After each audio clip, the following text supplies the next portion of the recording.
Ba-bum. We are live. Look at that. Are we live? We are live. Yeah. Hello and welcome to episode number 860 of the Player One podcast for Tuesday, May 16th, 2023. I'm your host, Chris Johnston, and with me as always from Canada is the birthday boy himself, Mr. Greg Seward. 29 again. 29 again. The 29th time. Mm-hmm. It's your golden birthday. Yep. Yeah. It's me. Hi. Your Hi. birthday? Yeah, on Tuesday, yeah. It is. Oh. So not You know- today. You know how I know that? How's You know that? how I know that? Because that's how you planned a game release, or like, Like, I got the perfect date. Let me tell you. Humanity comes out. Humana Tuesday, aka Humanity. Greg's- Tuesday. Is that what you guys are selling it as? Please. I hope I they're think posters. it's Tuesday. I think in the PlayStation blog that that Mark wrote, Yeah. he calls it Humana Tuesday. Yeah. nice. Beautiful. Noted Sonic the Hedgehog fan, Mark McDonald. There it is. That's right. Yes. Uh, And joining me from the great state of Washington, Mr. Filthy Ball. it's me. Hi there. Hello. What do you got happening on May 16th? On Tuesday? He's Yeah, flying to you- Halifax What? What? for the party. Yeah. For the party? I'm bringing him a cake. Mhm. Nice. It's all made. It's in a little Tupperware container, Yeah. and I got to fly it out there.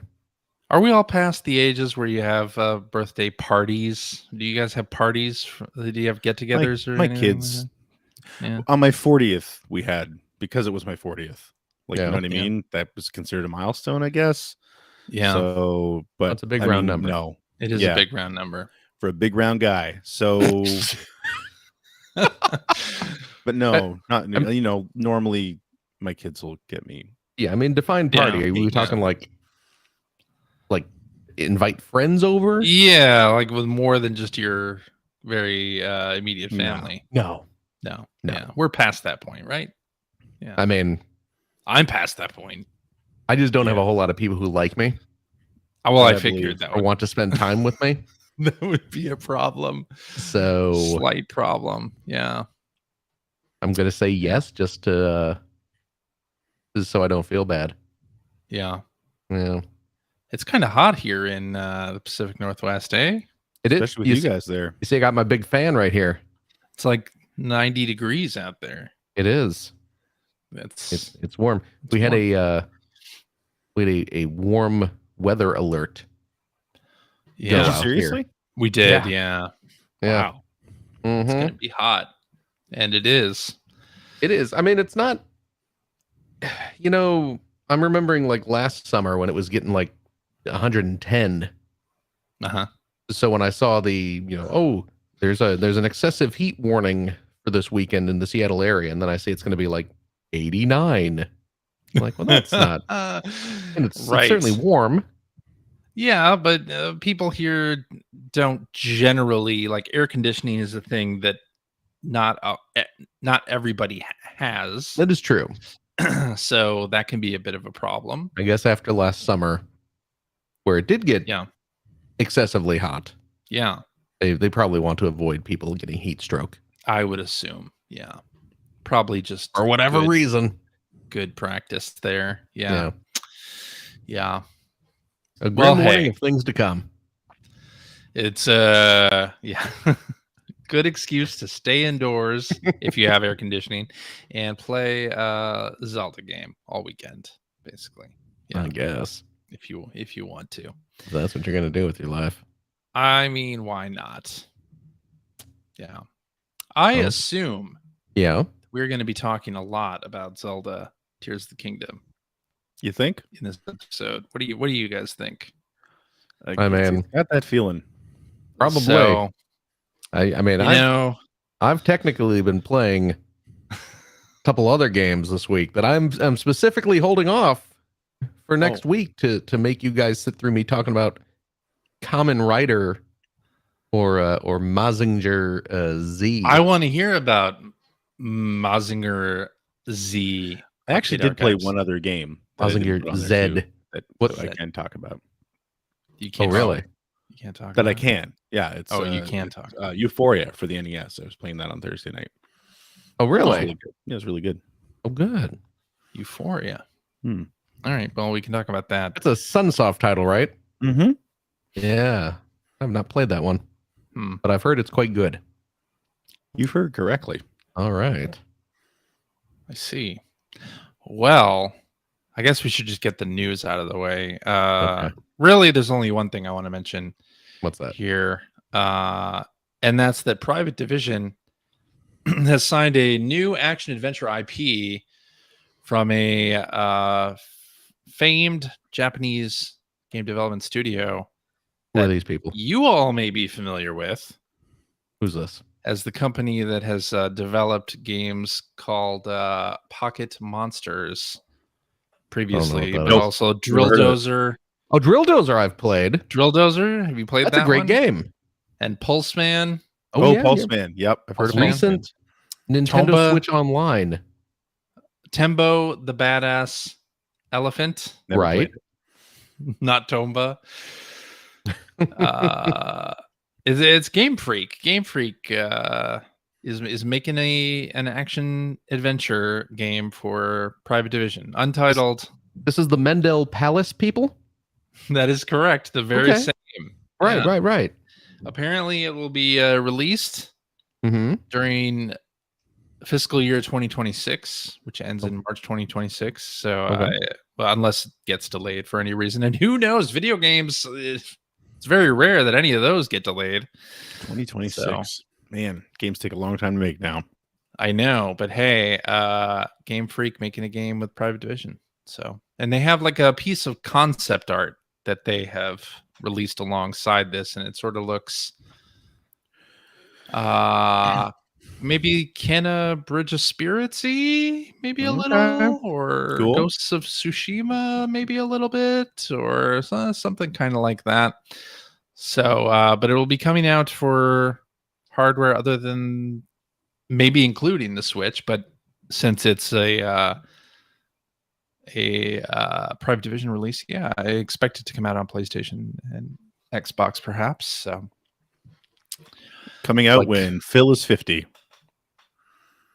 The Badass Elephant Tembo. Well, I'm never going to remember the name of that game. No, it's not Tempo. That's a different game too. Yeah. Not Tomba, not Tempo. Tembo. Badass Elephant. Yeah. Timbits. The Badass Elephant. That's exactly it. So hey, we have that that game to look forward to. Well, all right. And that's really all the news. That's it? That was it. Oh my! I looked through there was other stuff, but nothing you guys would care about, and nothing I really want to talk about. Unless, about that, to be honest, unless you saw something that you wanted to talk about. I get all my news from our outlines. To be honest, I figured. I figured. So why don't we just hop into what you've been playing, Greg?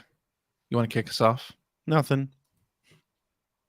No new games? No, I ended up playing. Yeah, so I was this donor demand Thursday on my Twitch channel. Donor demand? Oh man, every Thursday. I'm too old for that now. I can't eat that stuff all the time anymore. Yeah, so one of my Extra Life donors had requested I play Euphoria, which like Phil mentioned previously, was a Sunsoft game. For the NES. It was like a late stage Sunsoft game, I think. Never came here, but it did come to the UK and Europe, I think. Originated in Japan, obviously. And it's just a Metroid style game with really weird characters. But as the title is Euphoria, Euphoria, which isn't just the Canadian spelling. But yeah, you have 4 different characters that you can switch between. You have to find them all. You start with a single character, and then along with sort of just working your way around the world and fighting regular bosses, you have to find your friends who are all suffering from amnesia, and you have to beat the crap out of them so that they remember stuff. And then they join you, and they all have like different abilities. Like the the first guy that you get is able to swim in water, well, just on the surface of the water. And then the next guy you get, I think, can jump higher. Yeah, he's a high jumper, and then they all get their own different abilities as well. It's really cute. Like it's got that sort of Sunsoft, late NES Sunsoft was really making good stuff. I think. And this sort of fits into that, it sounds like a Sunsoft game, which means it sounds great because Sunsoft games had great music as well. It looks like a Sunsoft game. I love the character designs. It's very cartoony. I couldn't tell you sort of what the style is exactly, but like I love you get projectiles for each character, and one of them, he's a ghost. He wears his name is Shades, and he's a ghost who wears sunglasses. And like you find a hammer, and that's his projectile. But the way it works is that you have to charge it up, and then he lowers his glasses and smacks himself on the back of the head, and his eyes float around the screen and home in on any enemies that they find. But yeah, I was just really enjoying it. Like it was one of those games that I didn't know what to expect from it, and like inside of 5 minutes, I wanted to, when the hour and a half was over, I wanted to keep playing it because it really struck a chord. And it's just one of those games like you always kind of hear of because it never came here, but it was just like this, hidden gem that people are in the know about. And this, man, you should really play this. But I'm here to tell you, yeah, you should really play that. It's a great little game. Nice. But yeah, so I just wanted. And it came out on the Virtual Console, right? How did you end up playing it on the Virtual Console? Oh, I thought it did. Did it? Okay. Yeah, I thought it did, but it's apparently coming out. Isn't Limited Run Games publishing it? It would be a perfect game for Limited Run to do. For all the reasons mentioned above. I mean, it's a legit, really good game, but where it never came out here. Yeah, are they doing that one, or are they doing another one of those kind of? I don't remember. Weird, late era. Yeah, Namavus. I think they might be doing Gimmick. Yes, they are doing Gimmick. Yes.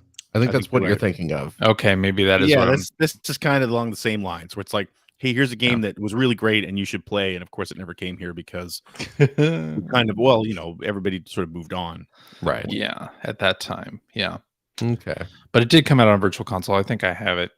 Sunsoft was busy putting out important 16-bit games like Blaster Master 2. That's right. Oh yeah. Wii U Virtual Console. Yeah. Yeah, so you should play it. On my Wii U. Otherwise, I got this new game. It's pretty niche. I don't know if you guys have heard of it. What's this one? But it's called Tears of the Kingdom. Legend of Zelda. Are you sure it's not Tears of the Kingdom? Tears of the Kingdom. That's what it might be. Yeah, I mispronounced. Yeah. Right. Yeah. Because we're about to tear into this game. Oh yeah. Man, what a shit show. Wow. Preview of our discussion here. Is that what this is? I don't know. Is it? I don't think so. Not from my end. Oh, really? Yeah. You must be playing a different game. I'm enjoying this game a lot. Is that right? Let's just say. Why? Because it's the sequel to Breath of the Wild.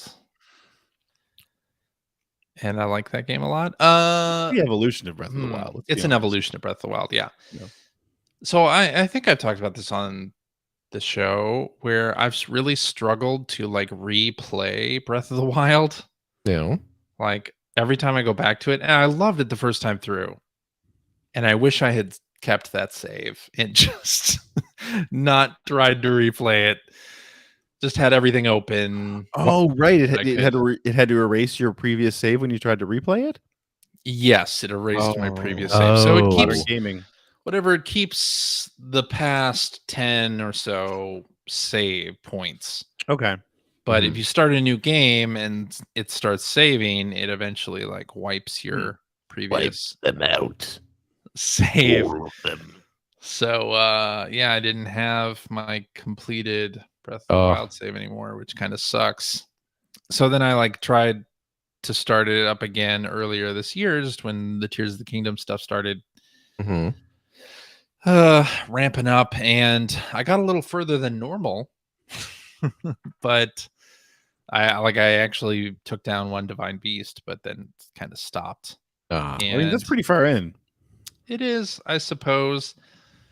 It was just that, when we've all first played the game back in 2017, it was all new, right? And that exploration and the shrines all felt new. And when I went to replay it, I didn't have that same feeling. So I just kind of stopped after a while. But with this game, even though it's using the same game world and some of the same mechanics, I'm just really enjoying the heck out of it. So it's not the same map, though, right? I mean, I realize it is the same map. The map seems gigantic this time. It's the same map. Really? Okay. It is the same map. It might be bigger. I'm not sure because I haven't really gone around to try to uncover the map yet. I only have a few of those towers cleared.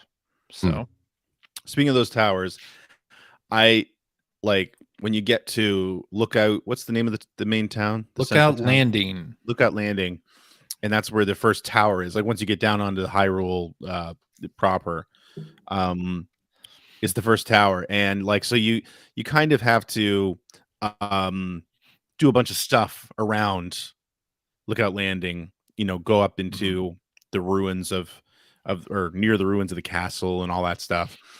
But then you come back and it's like, okay, now we just want to remind you, you're in an open world game, which means there are towers that you've got to find or activate or whatever.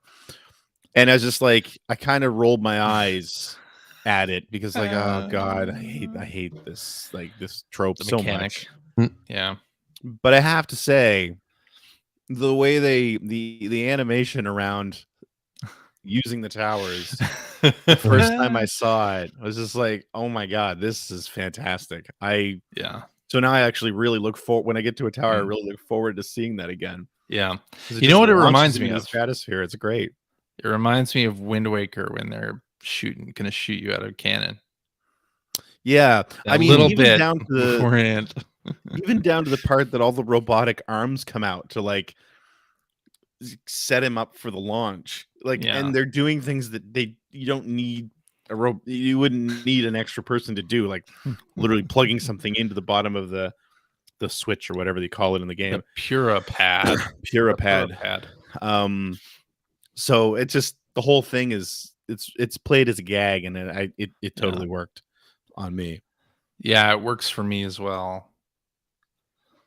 Speaking of those towers, I like that it's not just you ascending the towers. Like that's not the big thing with those anymore. Like it's not like the towers in Breath of the Wild. You can pretty much use them right off the bat. Like you don't have to worry about getting up them, but they do sometimes have puzzles associated with them. Greg has stepped away, so I'm speaking to Phil. I mean, who hasn't even unlocked. You haven't even unlocked one. Because tower. Like I was telling you guys, my kid did his was in the school play. He was in his school play this weekend. Yeah. So I did not have a ton of time to play. Yeah. I just earlier before we recorded, I finished the the Temple of Time. And jumped down to Hyrule. So that's where I am. So I don't know anything about these so-called towers of yours. You were on a sky island. You did a couple shrines, and you have returned to the surface. Yes, I got the bulk of my towers, or not towers, but powers powers. I got my little fusing powers. I got my time sweeping power, and now I've landed on Sweeping power. on Hyrule. You mean rewind? I suppose. Called rewind. I suppose. Yeah. Does this game end with Link using his rewind power on Ganon and sending him back to being a little baby, and then just like throwing him off one of the islands? I don't think it goes back that far. Well, I mean, you have a limited amount. Yeah, but you use it over and over again. It's like the Omega 13. You rewind it.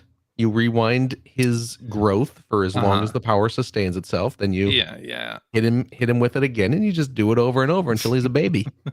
That could work. And then you just pick him up and whoop, eat him off the side of a sky island. Yeah. So you passed that initial bit. What did you think of the opening? Just like that whole sequence, the whole sequence. Yeah. That whole bit. The whole bit. It's good. Yeah. It's good. You know, I'm enjoying it. Yeah. Will it sustain my interest for how long is this game? Really long. I'm guessing.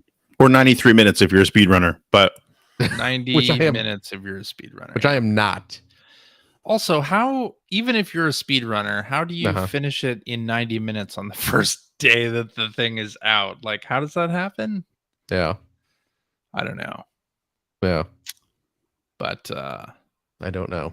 But you enjoyed the first little bit. Yes. I now you are a renowned Breath of the Wild hater. I'm not don't say hater. Don't say hater. No? Okay.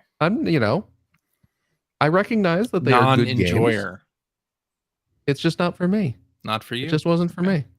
And hey, I tried to go back and it didn't really click with me. I know. Guess it's not really for you either, is it?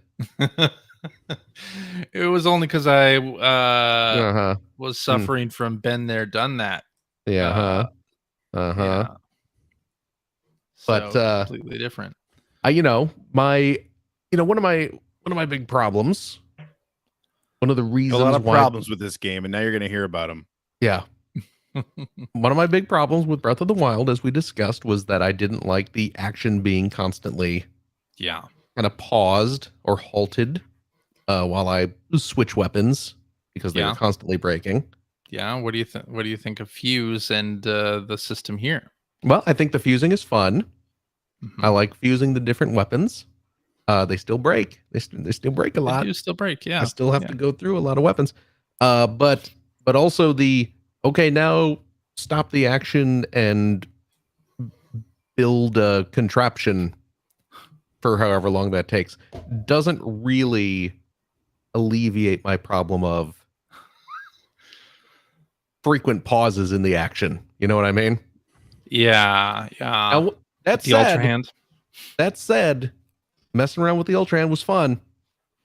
I liked tinkering with stuff to solve puzzles. So maybe this will work better for me. Maybe it will. But I am enjoying it so far. I initially kind of struggled with the Ultra Hand. I couldn't quite get my mind around how to rotate stuff. Yeah, the rotation thing takes a second to figure out. Seemed difficult, but then after a couple of shrines, because shrines are back, by the way, which I didn't expect, but they're back, had me utilizing the Ultra Hand technique to build a couple of things, and I, through trial and error on those, kind of learned my way around making the Ultra Hand do what I wanted it to do. So I'm a lot faster with it now than I was at the beginning. You know what I was having a problem with? What? Ultra Hand wise? What's that? Early on. And this, probably a Phil problem, and I've taken steps to fix this. But I'd pick up something, and then certainly I'm holding down the R button to rotate things, but I would also like to just kind of move around myself. To rotate the objects that way. but then I would just end up falling off the sides. Whoops. Which, it seems like maybe when you're using the Ultra Hand, maybe they could make it so you don't fall off. How would they do that, Phil? How would they do that? Would just not let you go past a certain point? Yes, put up an invisible wall. Oh, okay. I mean, that's all you do, right? If you're using the... I think it'd be funnier if it was possible to backlink off a cliff and then he went into a cartoon like run animation. Oh, there you go. Give you a second to bounce back. Or you know what? At least drag whatever thing you're manipulating over the side with you so you can like... Oh, crap. I got to somehow assemble Craft this... a parachute. Yes, while I'm the way down. While I'm in free fall, if I can just get this fan aligned properly on this stick, I can use it as a makeshift helicopter and fly back up. But no such luck. Ultra Hand. You're laughing, but you know it's a great idea. Also works to get any weapons or monster parts that are on ledges you can't jump to. So you can. Oh, I never thought about doing that. You can grab them with the Ultra Hand. Oh, okay. Nice. Yeah. But one of the first times they have you build something, it's like the thing from the gameplay demo that Al Numa did, where they have you build a boat and cross a little lake with it. Yes. And I'm sure I'm not the only person who did this, but I built a boat.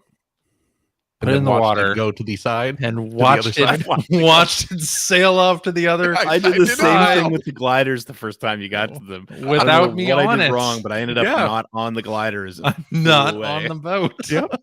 Oh, look at there goes that boat I made. Where's that boat? Can I grab it real quick? Can I grab it? Which button activates Ultra Hand? It's too far out of range. Can't do it. Okay. Yeah, I was glad at that point that they had the supplies to make two boats. Yeah. It's almost as if they knew that might happen. As if they play tested it and saw people do what I did. It was really nice getting to the other side of that little pond and reunite with my original boat. Plank. That was fun to reunite with. I'm glad that wasn't just me. No, no, and I'm sure it's not just us. I'm sure a good portion of people playing this did exactly. I mean, again, they put supplies for two boats there for a reason.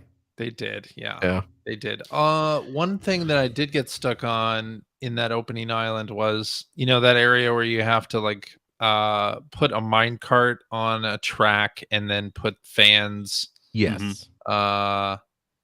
I got stuck there, and at one point my fans had like I was out of fans. They had dropped.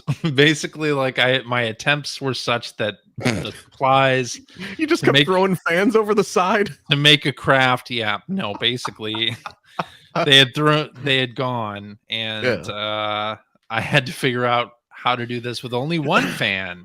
And not two, because I had two and killed that minecart, and then had to figure out how to do it with only one. And I was like, how the hell am I going to do this?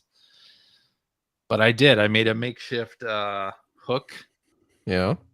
Hooked it on the track and fanned myself to the other side that way instead. I was like, I'm not sure this is how I'm supposed to do this, or I'm not even sure how I'm supposed to do this, because at one point the track, like there's a bit of track that's out, right?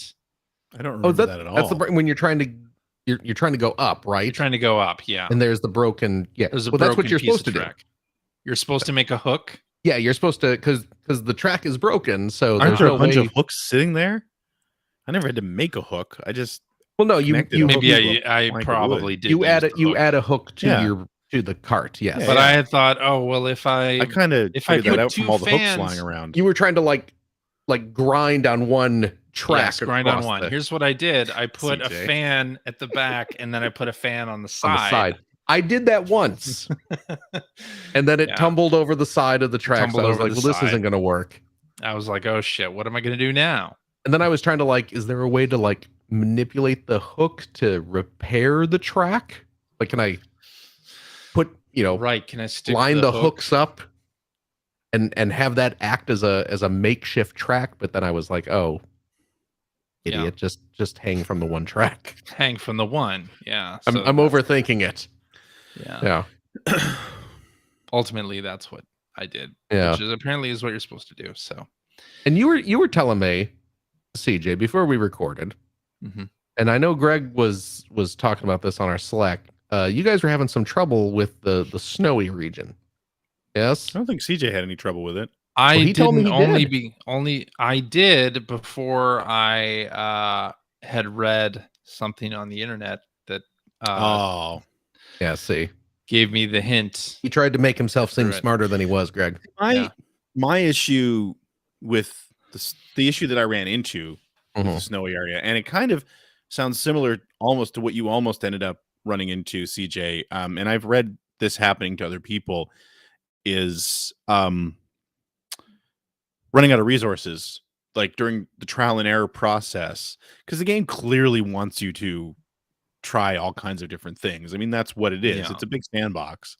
Yeah. But so when you get into the snowy area, if you don't have any kind of clothing that protects you from the cold a little bit, which I didn't. Right. I didn't either. They don't get, I don't think they give that to you until after. I got those breeches or whatever afterwards. But like you're gathering peppers. Yes. And they say, well, you use these to make food that creates heat, keeps you warm. It lowers your ability, like you got whatever cold resistance. Yes, thank you. For X minutes. But the thing is that I had a limited amount of those, and I did have the ruby because I remember, CJ, you had mentioned it, but for some stupid reason, I probably hit the wrong button. I connected it to a weapon. Whoops. And of course the weapon shattered after a little while. Yeah. So, and that was the only ruby I had. Defuse. I wish you could defuse because it weapons. destroys the material. Yeah. So, I mean, you can separate them, but the material gets destroyed. Can you really? Yeah. Okay. It's possible to do it. It's in the options menu. Not options menu. It's in the inventory. If okay. I choose it, you can choose to disassemble it, but the piece you fused will be destroyed. The weapon isn't, but the piece you fused is. The item, yeah. So what I'd done with the peppers was I'd forgotten how cooking works in these Zelda games, where I thought as long as I used a pepper with any other ingredient, that the resulting dish would give me some cold resistance. Right. So it wasn't until I'd done that a couple of times that I realized that I should be seeing some kind of icon that tells me that it gives me cold resistance. And all I really need to do is just put a bunch of peppers in the pot and cook them. Oh, yeah. That's what it wants you to do. Yes. Right. But it doesn't explain that, really. The cooking, it just says use them as an ingredient. The cooking mechanic is not well explained in this game. It's not. And it's even tonight while I was playing it, because I had gotten some, like, a piece of raw prime meat. Yeah. Right.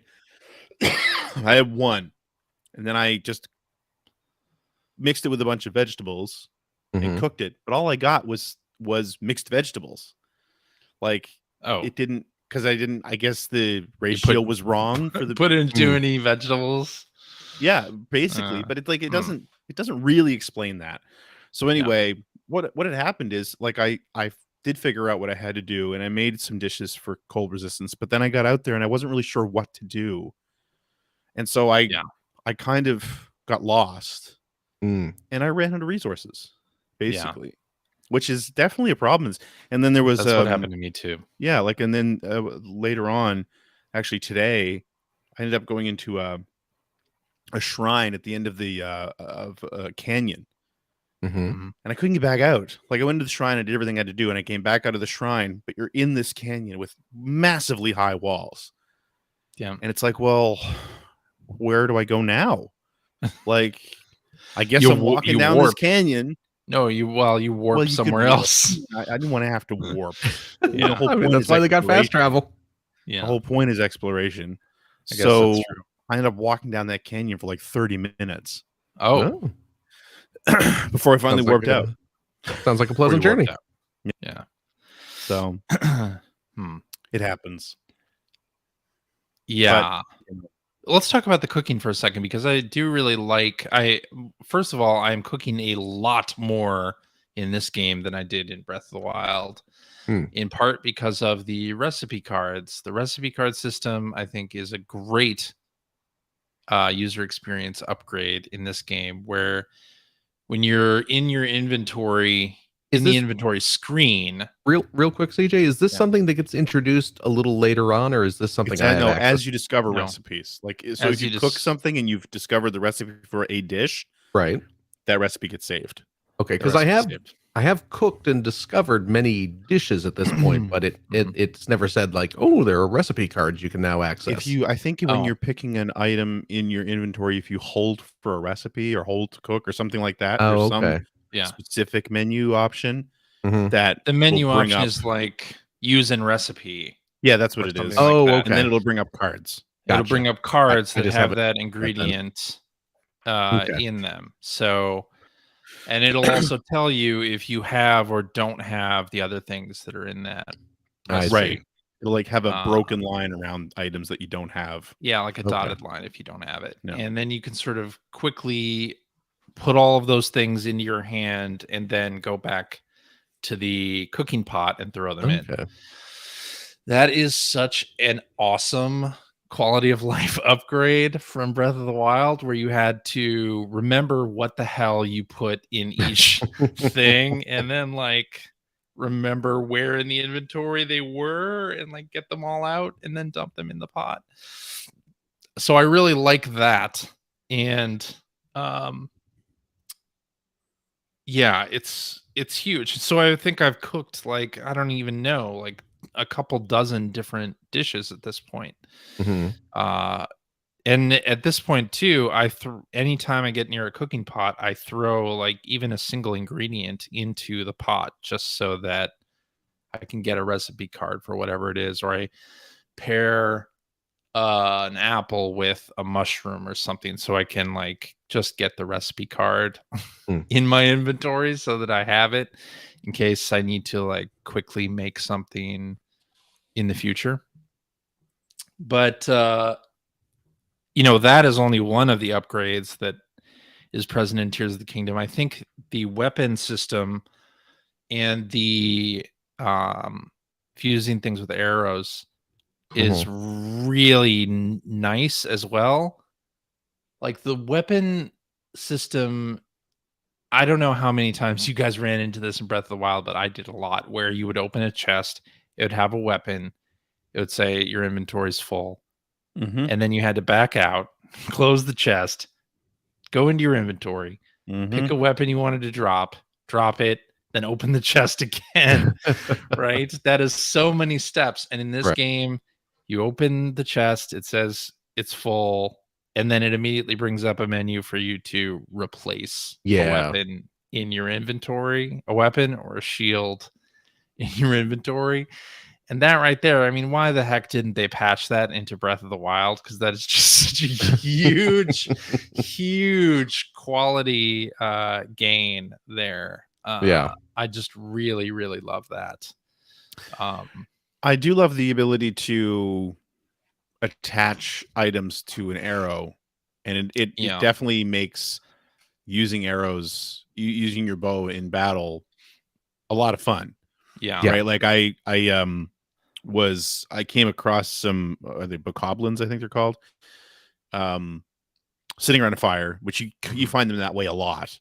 But I happened to be above them, and I went to fire an arrow, and I added a bomb at the end of it and into the fire, and it just created a big explosion. And, nice. Happened to kill them all. Like, that's great.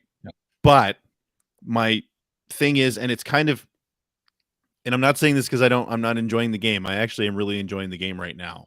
But I've also kind of, because of Breath of the Wild, I think I'm going into this with a much better mindset. Like, I'm only expecting Breath of the Wild at this point. So, and this is one of the things this is one of the reasons why I don't play a lot of games that have a lot of crafting, because I have realized that it's a me thing where I get overwhelmed by the number of resources that you're constantly picking up.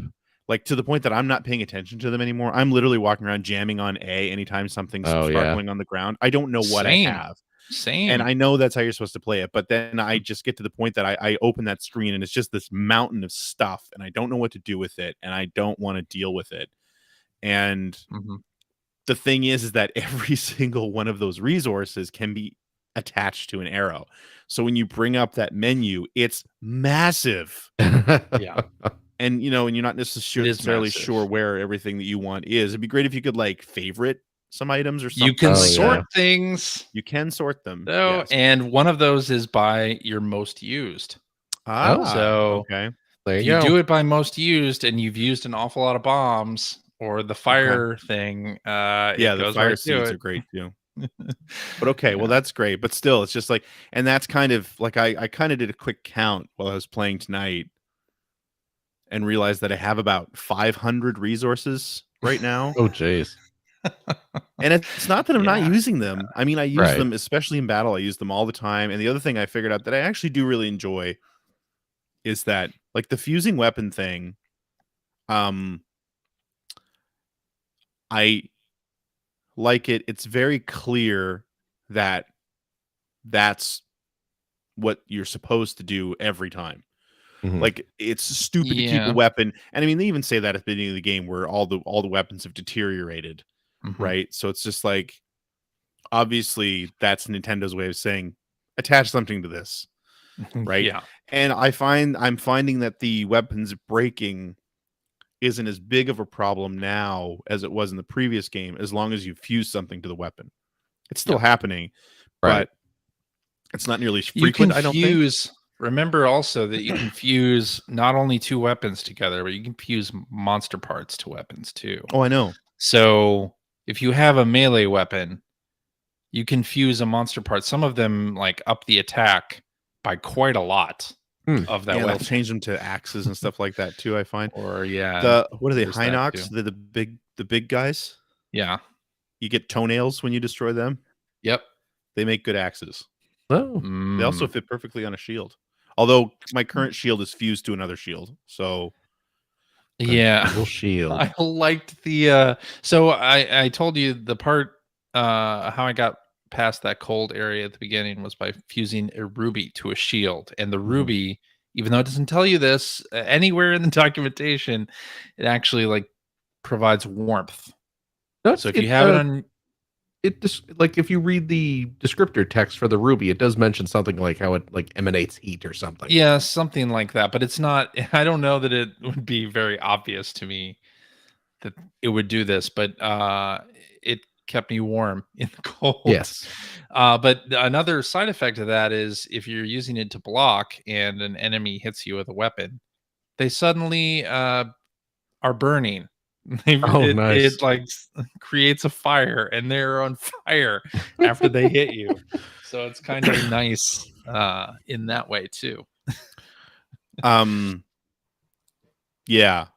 So I'm still of two minds. I like the fusing thing. I like it when it creates items that look decent. I still hate the idea of how sometimes it's just one I like that item model glued to the other item. It looks so stupid, but it's so cool. I will say though, like those, I mean, I would call them Stalthos. They're not though. They're like bokoblin skeleton things. Yeah, they always drop their arms. Yes, they do. A melee weapon, and I remember the first time I fused that to something. So it was literally the skeleton arm holding the other weapon. Yeah, and then funny. I was holding the skeleton arm. You know what? You fuse two of those together, that's 40 attack points. Oh, there you go. And it's an arm holding an arm. Oh, really? It works. Nice. And it's beautiful because it does a lot of damage. Yeah. So sometimes they're like, sometimes they look great. Sometimes they're really funny. Every now and then they look really stupid. But I love it, even if it does look stupid. CJ? Yeah. I have to ask you, because I know you're of this ilk. Did you get this? Did I get that? You get this little guy. I'm holding this up. Radio. What are you holding up? The amiibo. There you go. I'm holding. I was just about to say that. The amiibo. The Link amiibo. Yeah. I of course got the amiibo. Very good. Link. Very good. Revolver Link Ocelot amiibo. Yes. Although I've only used, I've scanned in 4 amiibo. Oh, really? What do they do? They give you resources and Yeah, they drop items. they drop treasure chests and stuff. Apparently some of them, once you get the paraglider, you can get like custom paraglider fabric or whatever. Yep. So yes, you can. Yes, you can. I have the paraglider. Oh, good. Already. So same. So I use a lot. I did not watch the Treehouse Live countdown to the release of the game, and I only watched one review. I watched Game Informer's review, which was a non-spoiler review, like specifically said non-spoiler, and then I didn't watch any streams of the game on Friday, and I was working all day, and when I started it, I didn't really know like exactly what to expect, because I mean they had previews out and whatnot, but those weren't really covering the first part of the game. So I was actually quite pleased with the beginning bits. And then, because I didn't watch anything on Friday, I got to the point where I was heading to the Rito village, which is that where you just are? Got there tonight. Yep. Okay, and that's where the first like dungeon. I'm excited for that because the shrines I've been enjoying, but I want to get into something a little bigger than that. Yeah. So on my way to Rito, they kind of talk about in Lookout Landing, they talk about the chasms. There's chasms in the world and all this stuff, and I was like, oh, what's that?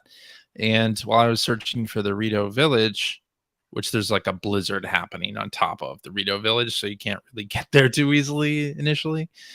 And I found this big chasm with like red and black stuff all around it. And I was like, you know what? I had just uncovered a tower. I have a checkpoint right here. Let's go see what this is. And I glided down into it. How'd that go?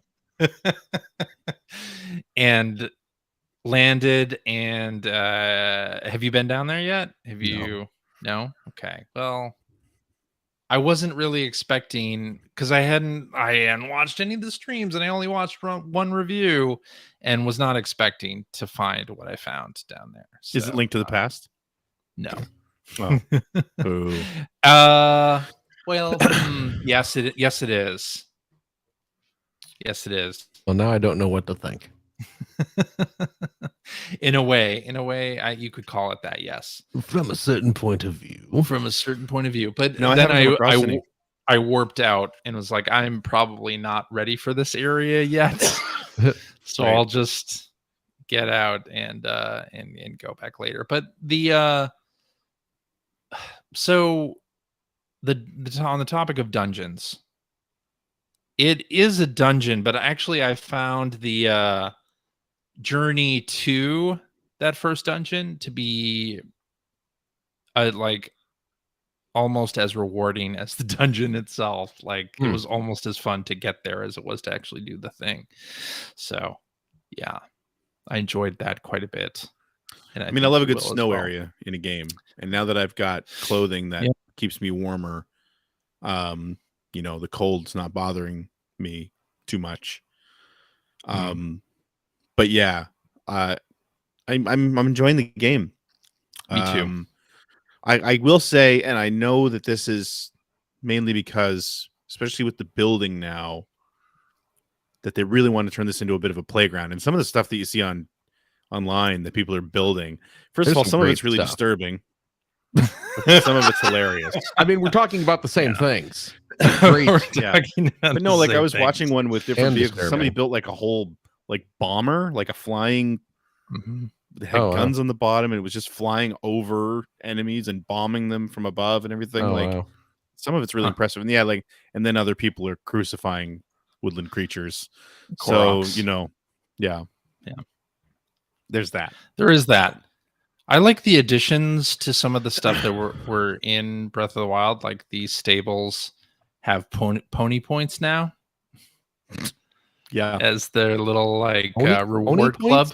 Yeah, Yeah, the reward club. Is this like a for stables. Pony points. This is like a My Little Pony friendship is magic thing. You get like a horse blanket. When you visit a stable, you get a pony point. You get a pony point. You when you stay at one for the first time, I think. You stay at one, yeah. You sleep at one for the first time, you get a point. You sleep at in a stable? Well, yeah, they double as inns. Oh, okay. Just like last time. Yeah. Okay. And you can get little things for your horse, including like a harness to pull a wagon. So I have a story about that real quick. To go back to my original point before we got off on this, though, what I was saying is the world still feels kind of empty. Like you can walk for a long time and not even specifically trying to avoid things. You can walk for a long time and have nothing happen in that game. That is true. Yeah. Yeah. You can. But anyway, so the harness, it was kind of funny because I had tried to get a horse. I kept screwing it up. I kept like sneaking up on one and then would kick me in the face. So it's like, okay. So I just happened to be sort of walking to my next destination because I'd kind of given up on that. And every now and then you'll see a couple of bokoblins pulling a cart. You'll see one sitting on a horse, and then they're pulling a cart behind, and there's one sitting there. So I was watching. I was sort of in the distance. I saw one, and they were kind of circling, but I was behind them. So I came up. I was coming up behind them, and then they happened to turn, and they saw me. So they started sort of coming towards me to attack, and I knocked an arrow and I added a flame seed to it and I shot the cart. So the cart burst into flames and disintegrated, and they were on grassland. So the grass around it was in flames. Oh, yeah. So the one that was on the cart fell and was getting damaged by the grass fire, but the horse kept going and the harness that was pulling the cart was dragging behind it. And the four wheels were still rolling behind him. Oh, and then I managed to knock the other one off the horse with an arrow, but it was just like, and then I went and got the horse. But like as I'm doing it, these wheels were just sort of rolling all over. It was just really funny, like the remnants of the battle. It went so fast, but these wheels were still rolling around. They were like going up a hill and coming back again. But then I rode my horse back to the stable to board it so that I could register the horse. And that was when I got enough pony points for the reward. And the reward was the harness. But my horse had a harness on it already because I never removed it when I killed its previous owner. But anyway, it was a really... it was just a really cool, like, to me it was like, oh, that's how they want this game to be, right? Like I was happy about it. I wanted to make a clip of it and I couldn't because I forgot how the clip setup works on the Switch. I hit the hold down the capture. You just hold it down. Well, I held it down, but it captured from the point I held it forward. No, it captures the last 30 seconds. Yeah. Okay, well, 30 seconds wasn't enough. So apparently. Anyway, it didn't capture any of that. Terrible. Anyway, that's a shame. It was fun. I was very happy. I see. Yeah, I'm really liking the game. I went back to the Great Plateau because it doesn't start you on the Great Plateau anymore. No. It sort of puts you in the middle of Hyrule Field by the castle for Lookout Landing. And then I was trying to get my bearings, like, because I remember the map from Breath of the Wild, but I didn't really go to Hyrule Field a whole lot or like navigate to other places from Hyrule Field or the castle. So it was sort of like, well, I kind of know where things are, but I need to, follow my... Well, I need to backtrack and go the way that I kind of know recently from playing Breath of the Wild. So I went to the Great Plateau, and it's still there. And there's stuff there. It's you go to the Shrine of Resurrection. That's the thing that I did. It's weird for a Nintendo game, but man, do they assume you played through Breath of the Wild. In this game, they really don't tell you how to do a lot of stuff. Yeah, they do, but it's weird because some characters in this game recognize you, and then others that really throws me. Don't. Others do not, like Hestu, where you take Korok seeds. Yeah. He does not remember you. But then, like in Rito Village, I got to the little guy. Well, he's not so little anymore. Yeah. And he's like, "Oh my God, it's you." Yeah. And I'm standing there going, "Do I know you?" Like I don't remember you. I don't remember this at all. But I don't remember anything about. We're talking about mechanics anyway, but I don't remember anything about the map at all. Yeah. I remember very little about the map aside from like from the Great Plateau to like Kakariko Village. That's what I know. Okay. But like even from the mechanics standpoint, boy, do they expect you to know how to play Breath of the Wild in this game. I'm not saying they don't help you at all, but there's sort of a base level that they don't tutorialize. Or they go over it very quickly. Very fast. Yeah. Yeah. And you will find some shrines that are like, okay, it's only focused on this one thing. Like the shrines are tutorials at some point, but they are very much tutorials at a certain point. Yeah. Like here's how you parry and block. Yeah. I'm terrible at parrying. Yeah, me too. And in this game, projectiles are fairly slow, and I'm always like too early with my parry. CJ's reflexes are just too good. They're too good for Tears of the Kingdom. He's too fast. Man, I hate when that happens. Too fast. Yeah. But I'm really enjoying the heck out of it. It's a good game. I'm definitely in a better mindset for this one than I was for Breath of the Wild. Yeah, I like as well. I like the ascend capability. I do like that, but part of me just feels like I don't know, feels like an excuse not to build levels that you could just traverse. I ended up using it a lot in the first dungeon. I was like, can I do this? And it's like, I'm looking forward to Breath of the Wild 3, where you get a power that's just no clip mode. Yeah, it's just no clip. Yeah. Just point to where you want to go on the map. We'll just let you go there. One of the towers that you get to, the doors are locked. And they're like, we don't know how to get in. Doors are locked. You use ascent from underneath it. That's the trick. It's kind of fun. Cheap and lame. You go underneath it and you kind of can see where the shrine or where the tower icon is on the map, and when you're underneath it, and you do the little thing where you like use ascend and then you poke out of the ground to see if you're in the shrine or like in the tower or not in the tower, and then I have a feeling duck back down if you're not.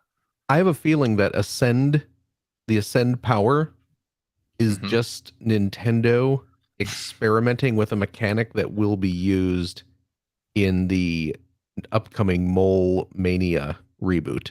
That's a definite. That's a definite. Yes. I don't see any other reason why it would be there. Obviously. Right? Yeah.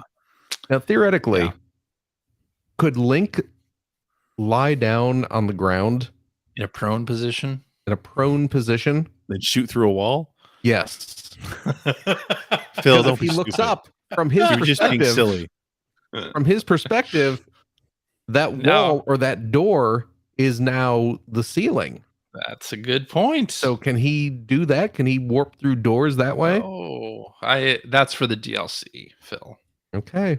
Yeah. I'm just saying between that and rewinding Ganon to a baby to murder him, I think Link's powers break this game if you really start thinking about how they work. Now, what do you think about the? Well, I don't know if I should say this. Why I won't say it. Why was it? Is it? What do you think about how when the story kicks off, Zelda falls down a big pit or whatever, and now you have to find her and whatnot. Like, what do you think about what you think might be happening there? We're in a time loop. Exactly. There we go. Yeah. Once that arm went all Liquid Snake on Link, I was like, oh, okay, so time travel. It's Link that's killing Ganon, but it's also Link that's saving Link in the time loop. Yeah, you see Princess Zelda as she was falling, she was going 88 miles per hour. Oh, She hit 1.21 gigawatts. she got hit by lightning as she's falling. Went back. Yeah, she went back a little too far. Oh no! Back just a little too far. Now I think that's faster than terminal velocity, though. So something must be happening. Possible. I don't remember my physics class that much, but I believe that is. And I do hear, like, I unlocked whatever the first sort of story bit is with that, and I think it's in the first dungeon. But then, well, the flashbacks. You've been finding the flashbacks for the big pictures on the ground, the geoglyphs or whatever they're called. Yes. Dragon so tears, I found. I think they're calling them. Yeah, I found the one that you're probably talking about. Yes. Yeah. You can get those out of order, apparently, just like in Breath of the Wild, where you would see things out of narrative elements out of order, and it kind of sucked in that game. You can apparently do the same thing here and get those out of order. A second one, a part of a second one on the way to Rito. Yeah, but I didn't bother getting it. Like I keep going. You saw the one that's like it looks like a castle or something. Yeah, I haven't. That was the one. Yeah. I just got the first one. Yeah, but yeah, I'm liking it so far. You know, if you have the Breath of the or Tears of the Kingdom amiibo, and if you also have, because I picked up the Wind Waker 2-pack. Oh, the Toon, yeah. Oh, cute. Yeah, Toon Link and Zelda. Toon Link and Toon Zelda. But if you put Tears of the Kingdom Link next to Toon Zelda, it's just perfectly lined up where it looks like he's trying to claw her eye out. Ah. So that's a nice little. It's a nice touch. Maybe clearly this plays into the game. I don't know. It might just. Maybe it's a hint. You have to claw out Ganon's eyes at the end with your magic arm. Possible. I am curious. So I did find there was a point in the game so far. I was on my way to Hateno Village. Okay. And there was like a monster force. That's what it's called, monster force. Monster force. And I don't have because when you get to Lookout Landing, there's like a specific like why settle for a peak, Daniel? A bunch of see everything from armies that are trying to take care of various monster outbreaks on the map. And this one that was on the way to Hateno Village is apparently you're supposed to meet up with the group of mercenaries and then do that battle together. But I ran into that by myself and then ran away quickly. Away. I'm not ready for this. Yeah. But I'm so young in my skin and so soft. I really enjoyed the game. I need you to keep find saying that better like you're armor. apologizing. I know. I need to find better armor, but I'm liking it a lot. So I would love it if rupees were a little bit more plentiful in this game. Like getting to Rito Village, it's like, oh, by the way, we have this great armor. It's awesome. You can't afford it. Like 500 or 600 rupees a piece. I have like 40. Yeah. I mean, I didn't even realize there were rupees in the game. No, well, that's the point where I'm at. Little shining bunny creatures that you can shoot and get a few out of. Okay. And then obviously you need to sell resources, but like the reason, and I have lots, but I'm looking at the value of them. They're not that great. No, they're not. So it's like really like the opal and ruby and sapphire and those. See, I was using those as hard points for weapons and stuff. I know. Yeah. Think that I should be selling them.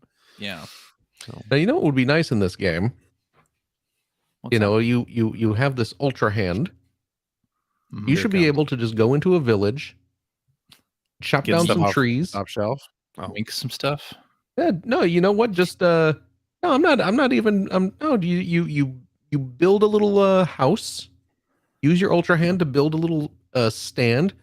You pull out one of your little cooking pots, and you sit there and you just go out and you hunt animals, pick fruit. Yeah, you open up a little restaurant. And that's how you spend your That'll be the entire next Zelda time. game. Maybe you know in what? Tears of I mean, the that's Let where we're Ganon do going. what That's Ganon where the wanna games do. are going. Yeah, exactly. Yeah, I don't. I will you know, say, You could change the world, or you could make the best of a bad situation. Phil, I mean, Ganon's business is his business. you say that about wouldn't it I'm be cooking great up if you some just stew. did this and lived a life of peace and harmony as an innkeeper or restaurateur in Hyrule? But there are a lot of like side missions. I think it feels like they are more involved in this game than they were in Hmm. the previous game, where there's sort of a lot more narrative binding all Mhm. this stuff together. And have you run into the guy that's holding the construction sign? Yes, I know. I wanted to try to prop that sign up, but I Yeah. didn't, Huh. because you can't actually grab it with the Ultra Hand, the sign itself. That's right. You Oh. can't. Yeah. But you can prop it up with other things. Yeah. That's what you are supposed to do. And then he secures the sign on the ground and gives you some rupees. Oh, see? But Okay. the first time I ran into him, I was like, this is weird. Hmm. Like, and I told him to let it go, and it fell over. And then he got mad. And then he got mad and picked it up again. And I talked to him again, and I was like, let it go. Just dropped it again and got mad. I was like, oh, well, I don't know what I'm supposed to do here. And then with the second time I ran into him, I noticed that the sign had like a gap in it that looked like a board could fit real nice in that gap and hold it up, which is what I did. And it held it there. And then he's like, oh, thank you. And does his little spiel and gives you some rupees and usually a couple of other things as well. So that was awful nice. Yeah, people give you food in this game too. Like I don't remember this happening in Breath of the Wild a lot, where people actually give you a fully And it's cooked unlocking meal. recipes, right? I mean, And it you're learning unlocks the a recipes of recipe. those Oh, does it things, really? which is great. That's Yeah. nice. Yeah, it's pretty fantastic. And they also are throwing resources at you constantly. Yeah, I noticed. Like you'll run into a place, you'll find a house, like a cabin, and there'll be like a shit ton of resources for you to pick up at the cabin. It's like, okay, I'll take all of this. Sure. Which I don't feel like they did in Breath of the Wild. See, I don't remember. And Captain By the Logan in way, the chat bringing up a very good point. I've never had so many arrows. Yeah, I I have run out of like arrows 100 all the time. Yeah. I have 125 arrows. I run out of them so fast. I use them all the time. And me too. And here's a trick with that. If you run into any like wooden boxes, pick them up with the Ultra Hand. Yeah, they always have raise arrows. them into the air. They always have arrows in them. Break them. Yeah. It's perfect. But even that, I run out of them. I'm getting a shit ton of arrows. We mentioned the intro, by the way. That intro was great. Oh yeah. Like really good. I loved the way this game loved started. it too. Yes. Yeah. It was awesome. And it good. Hey, it was Link's Metroid moment where he's like super powered, and now suddenly he's got 3 hearts and nothing else. Although I did appreciate the cruel taunting of this game, where during like one of the first major cutscenes involves weapons breaking. And I was just like, come on. It really sets the tone. Come on. And it's the Master Sword of all things. Yeah. You may as well have just had him like halfway up a cliff when it starts raining and he falls and the Master Sword breaks when it hits the ground. I mean, if you start working for the newspaper, you can earn the froggy armor. The froggy armor. Yeah. You don't have to worry about that. Really? Well, here's you stuff to worry about it, but there's another thing with that. So yeah, the froggy armor, they show it to you and they're like, you won't slip if you get this. And there's also a little beastie you can collect and make an elixir that's called like a no slip elixir. Oh. So you can climb while it's raining and not slip. That's what they say you can do. I drank one and I was still I drank one. I was in the rain on the side of a cliff. Luckily, I've got an elixir. I was like, oh, I have an elixir for this. Check this out. Glug, glug. I make it like 2 more feet and then slide down the side of the mountain. I was like, what the fuck is this? Game told me I could drink this and not slip, and I'm slipping down this goddamn mountain. That slippy fella swindled me. He told me I wouldn't slip if I drank his slippy juice. You probably didn't notice his name was Snake Oil Salesman. Ah. Text box. Oh, it even says after you drink it, it's like slip protection or whatever. I'm like, what I think it's Mhm. just supposed to not be quite as slippery. this is like 3-second skip useless. protection on my CD Walkman back in 1992. It wasn't working. Your Discman. What are you talking about? I can go jogging and listen to my tunes at the same He's running time. around shaking his Discman. It doesn't work. It's not working. It's a piece of Ugh. junk. Ugh. Yeah. But hey, It's a Yeah. good game. I'm it's enjoying a it. real good game. Yeah. I'm liking it a lot. All the good feelings come back. I And still the wish my music's weapons great. wouldn't break.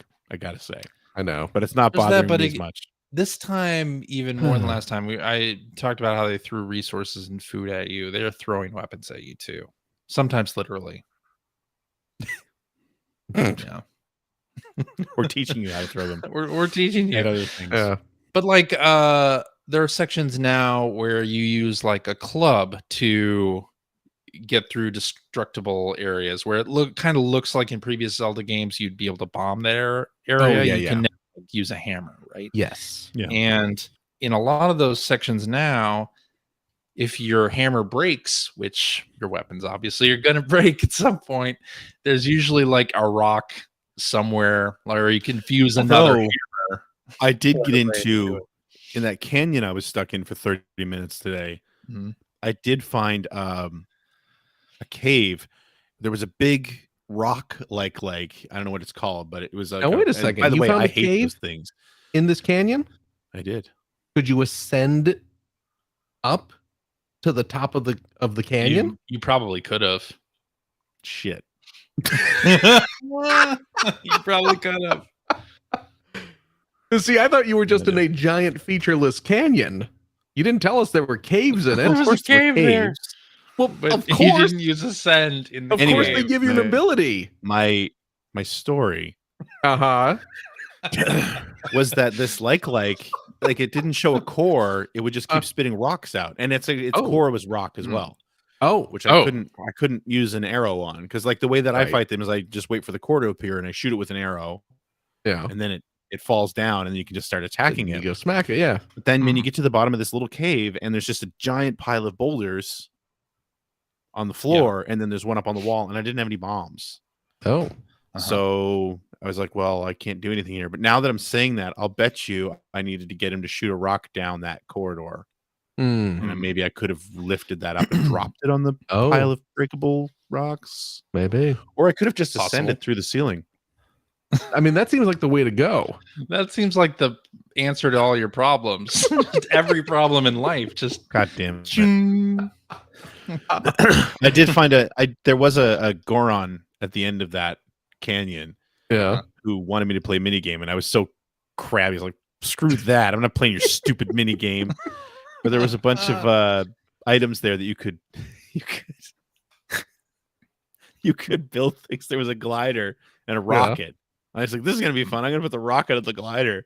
Yeah. Oh. I just fell off the second it took off. I just watched it fly off into the distance. Shoots out from underneath. That was my ticket out. Come back. Like when we got that electric skateboard at Ziff. The first time anyone stands on it and tries to go, it shoots into the wall and you fall to the ground. I was like, come back. My glider. I did do the thing they had in the trailer. Attach the rocket the to rocket your shield Yeah. and go Oh. up that way. That did work for me. I liked that quite a bit. Poor Koroks. I'm not abusing Koroks. Hmm. Captain Logan in the chat keeps telling us to abuse Koroks. Attach a rocket to a Korok. That's good. Ugh. That's good. I didn't know that Captain Logan also said you can use a shield with a rock on it to break stuff too. Oh, really? That's Yeah, cool. it's apparent. I learned how to shield surf. Have you done that yet? No. I haven't done. No, I have not done that. So like if you I don't know if it works anywhere but on snowy areas, but if you're like you need to be running forward and you bring your shield around like you're blocking something, Mhm.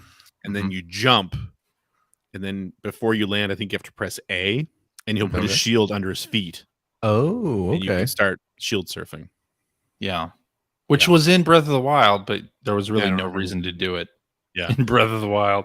They teach you how to do it on the road to Rito, there's a cabin just in the middle of nowhere, and there's some bokoblins camped out in front of it. And if you destroy them, you realize that there were two people hiding in the cabin. And one of them is apparently a world-class shield surfer. Snowboarder.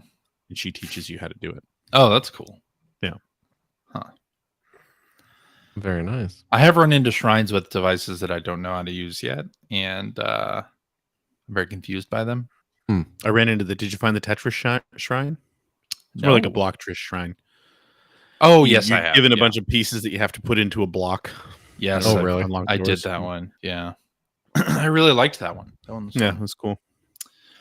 Yeah. What do you have to form a cube? Oh, really? Yeah. But with a bunch of they look like Tetris blocks. They're not exactly like Tetris blocks, but how big of a cube is it? Oh, not much. There's like 3 pieces that you have to put together. Okay. Yeah.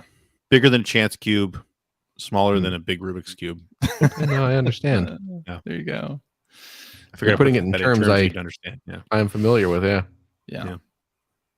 I might speaking of chance cubes, I may actually put Zelda on hold now that I've finished playing this part for this week, because I don't want to get distracted from Jedi Survivor. I do want to finish that, and if I dedicate I thought you were going to say, because this week there's the bigger game release on Tuesday. Oh boy. No. I will say playing this too reminds me so much of the early days of the Xbox 360. Yeah. Because while I'm playing it, every like 5 minutes, I'm getting like a Grub is playing Legend of Zelda Tears of the Kingdom, like CJ is playing Legend of Zelda Tears, and there's like you'll get like 15 of those an hour. Although it was funny because then your best friend Mike popped up. I was like, Mike is playing Advance Wars. What the hell? Yeah. Oh, I checked like that the old days. It very much is. I checked the trending tab. Yeah. On the Switch, which tells you, this title has been started by X number of friends. 159 friends of mine have started Tears of the Kingdom. Yeah. It's like, oh, okay. Yeah, everybody's playing Tears of the Kingdom. Yeah. Yeah. So do you think this is the Switch's swan song? No. Do you think it should be? No. No? Okay.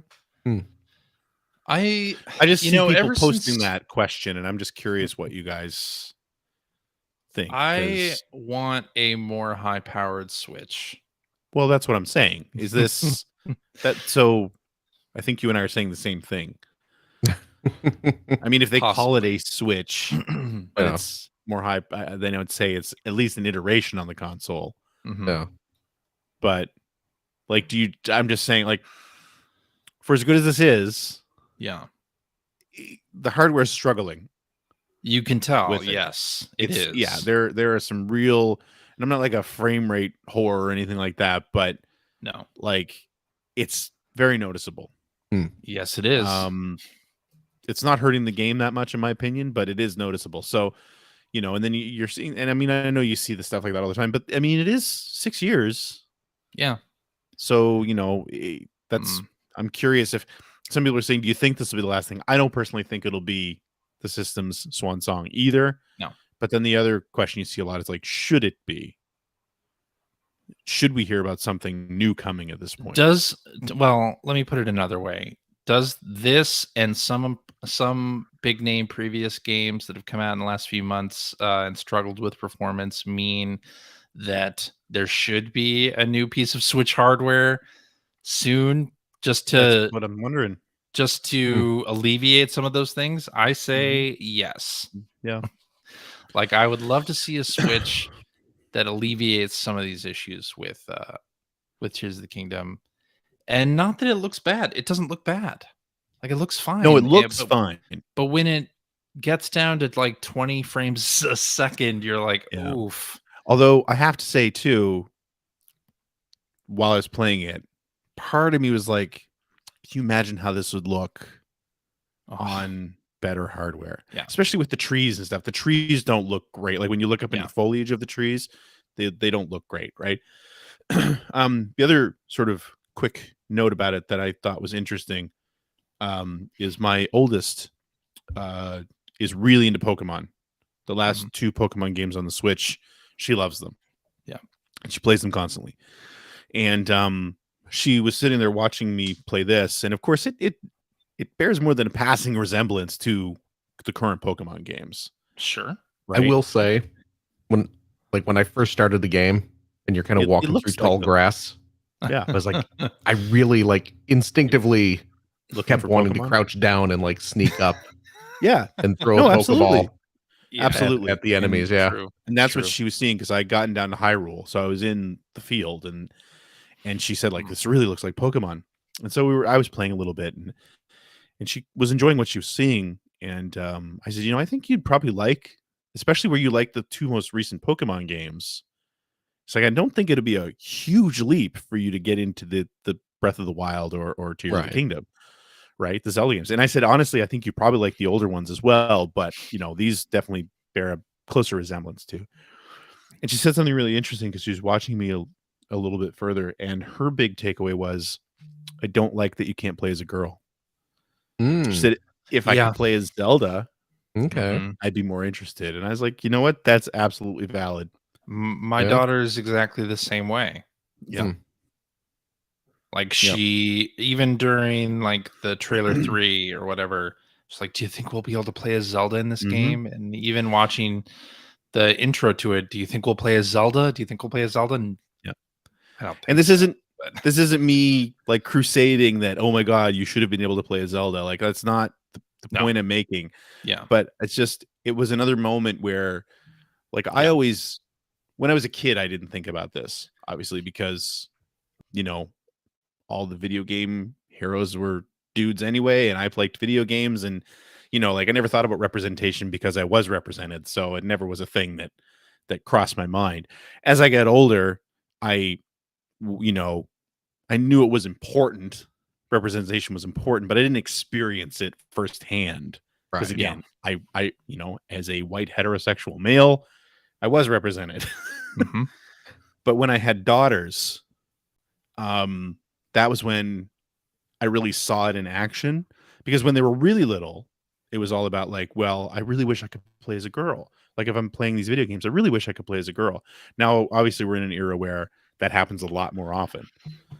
But yeah, even she turns 16 soon, and it's still a thing for her. She's it's not the reason she likes Pokemon, but one of the things she loves about Pokemon is that she can play as a girl. Yeah. And I didn't realize how important it still was to her. But it's just every now and then something like that will come out with my 2 girls, and it's yep, you're right. I still don't think about it that often, but seeing someone who does want that and who is affected by that reminds you every now and then. Yeah. Well, the thing about this game, more so than any other game, is that Link is supposed to be you, right?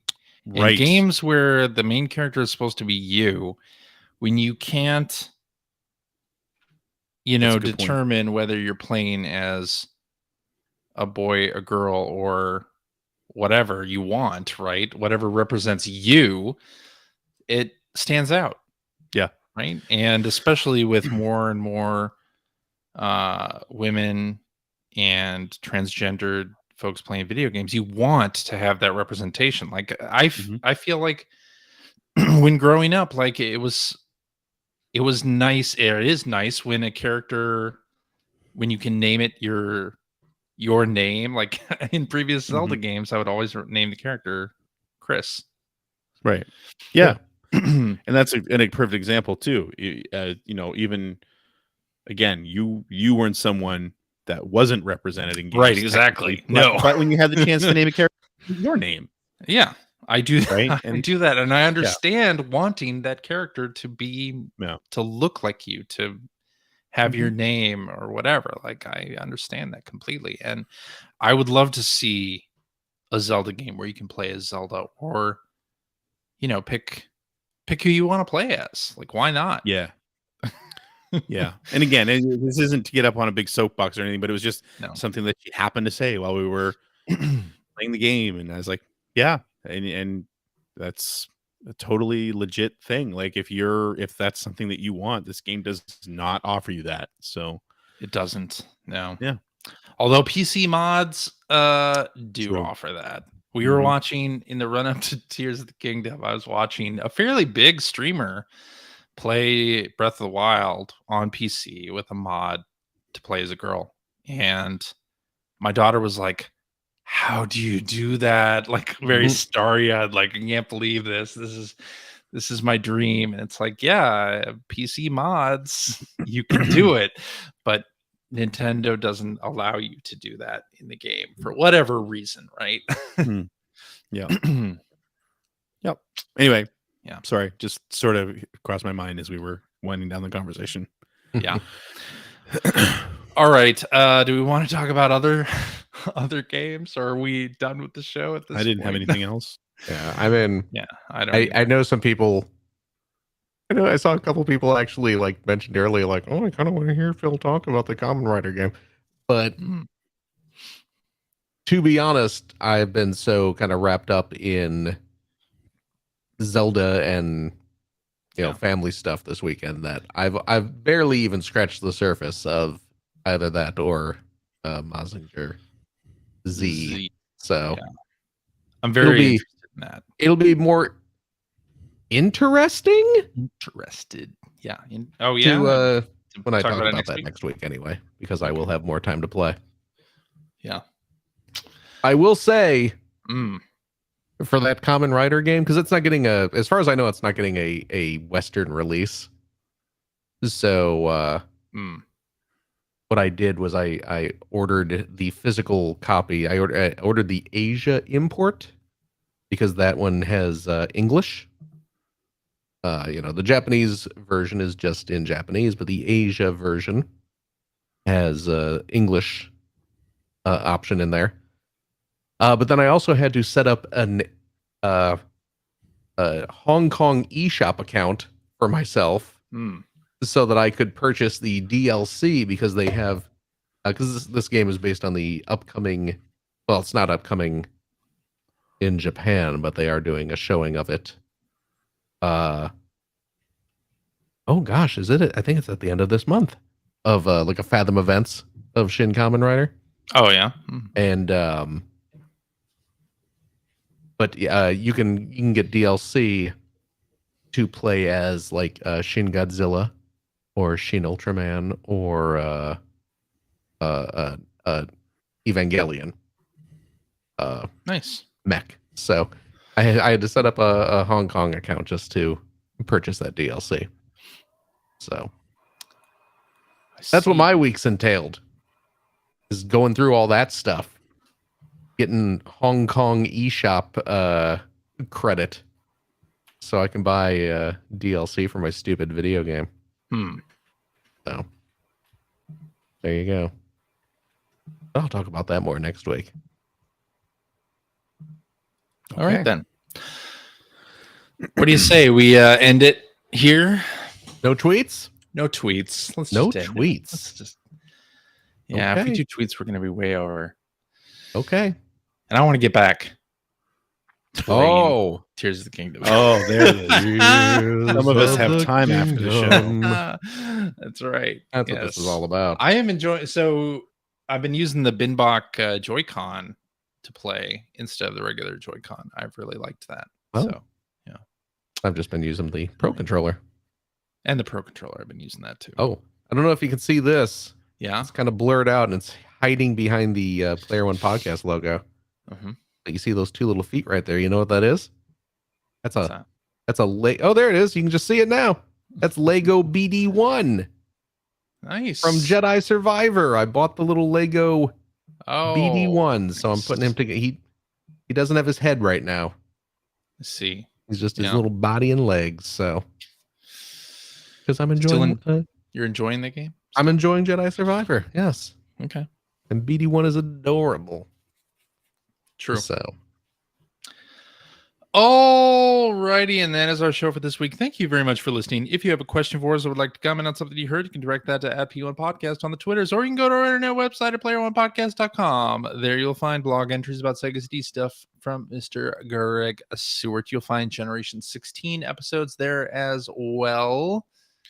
Just spent a lot of time last night capturing a bunch of footage with your best friend Mike. Oh, there you go. Good. For the next one. Mm-hmm. And you'll find show notes and links to all the things that we talked about and a link to our Discord server where we can discuss this episode with us and our other listeners. If you would like to subscribe to the Player One Podcast, you can do so by visiting playeronepodcast.com or by loading up your favorite podcast listening app. We're also on Stitcher Radio or on Spotify. You can like us on Facebook.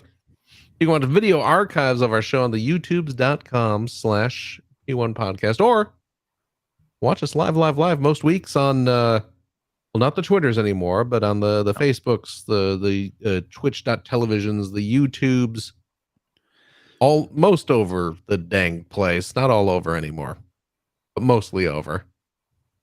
And typically we do our show at 5:30 specific time. So follow our Twitter account, follow our Mastodon account to find out when we're doing our next live show. But join us if you like. No pressure, man. No pressure. Yeah, no pressure. I'll tell you what though, here's the real pressure. If you like what you've heard, and how could you? Visit patreon.com/P1 Podcast. Throw a few shekels our way because I don't know. CJ, you gonna buy more Zelda amiibos? You gonna steal some money for there's that? just the one. Yeah, I mean, there's a lot of Zelda amiibos, and they all give you crap. I already have all of those. Do you really? Do you have a whole set of the Zelda ones? Look at that shelf back there. On that whole wall, set art of on the it. Zelda ones. Okay. Well, in lieu of CJ needing to steal money for Zelda amiibos, I guess we'll just use it to help continue funding the podcast. That's a good idea. All the streaming costs and all that nonsense. So we certainly appreciate it. And let me tell you how much we appreciate it, friendos. If you are a Patreon member of the $5 tier, cheap, you gain access to a special weekly bonus episode that we record right after this. Mm-hmm. Play games, crack wise, having fun, doing all the stuff we can't do on the regular show. CJ. Yeah. Do we have a game this week? We do have a game this week, Phil. Oh. Yes, we do. Calais. This one is from your friend and mine, Mike. Oh, God. Who has given us a quiz. Yeah. It's guess the game or series based on AI art. Oh, that's right. Taking inspiration from your quiz. Yes. Okay. He asked, let's see if he did it right. ChatGPT to give him 5 random games per system. Then he asked Bing's image creator to create AI art in the style per category. And for games that are part of a series, the name of the series is fine. Oh, we can guess the name of the series. Yeah. But anyway, okay. ChatGPT did it, so we can blame the AI if it's a terrible quiz and not Mike. ChatGPT, who just gave the AI the prompts. He didn't do the quiz. Yeah, right. AI is only as good as the prompts. If you give it crappy prompts, it's not going to give you what you need. Yeah. There you go. Yet.